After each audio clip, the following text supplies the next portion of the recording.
that. That night was the longest of my life.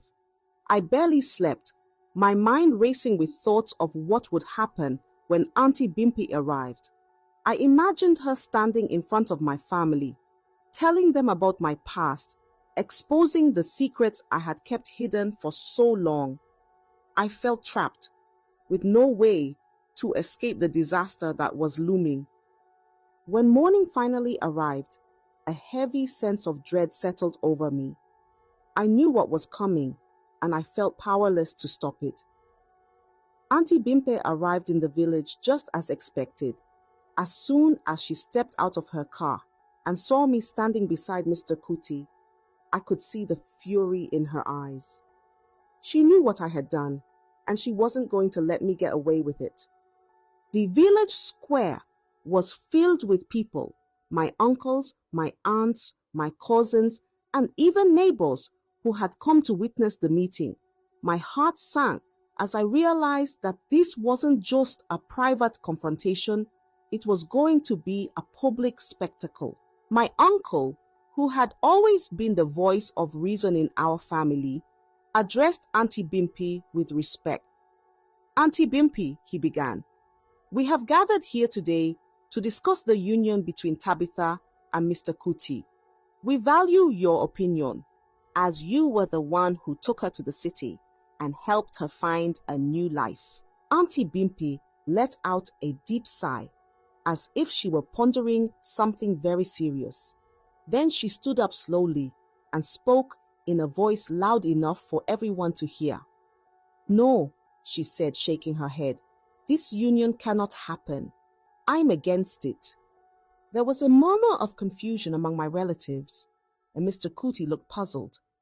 "Why not?" he asked, his voice tinged with concern. "What's wrong?" Auntie Bimpy's eyes narrowed, and she turned to Mr. Kuti with a look of fake sympathy. "Do you really know who this girl is?" she demanded. "Do you know her past, where she came from, what she used to be?" My heart raced as the words I had feared for so long began to spill from her lips. Mr. Kuti glanced at me, concern flickering in his eyes. But before I could say anything, Auntie Bimpy shouted the words I had been dreading. "Tabitha," she said, pointing at me, "was a prostitute in the city, a common street girl who sold body for money, and now a responsible man like you wants to marry her?"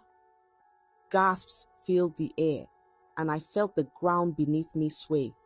My relatives, who had been so happy just moments ago, looked at me with shock and disbelief. My uncle's face turned pale, and he stared at me as if he couldn't comprehend what he had just heard.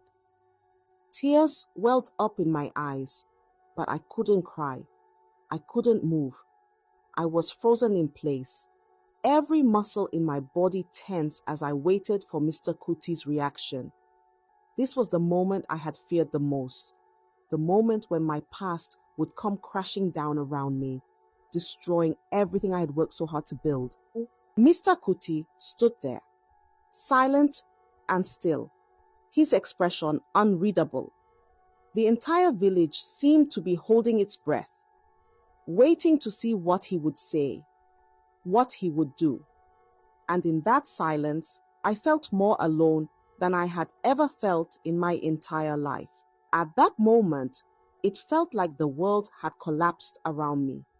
My heart shattered into 1,000 pieces as I saw the shock and disbelief on the faces of my uncles and aunts.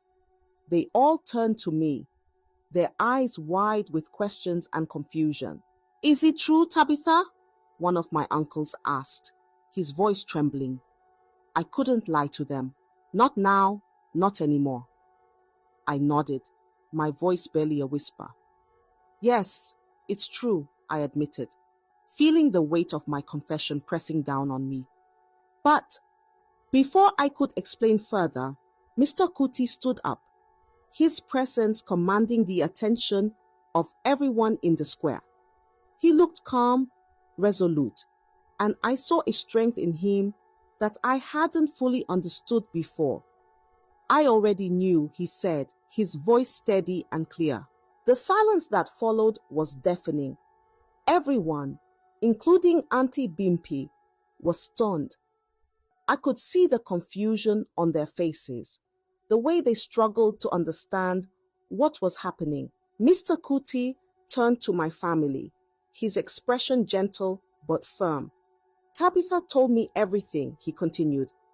On the night she revealed the truth about my wife's secret, she also told me about her past.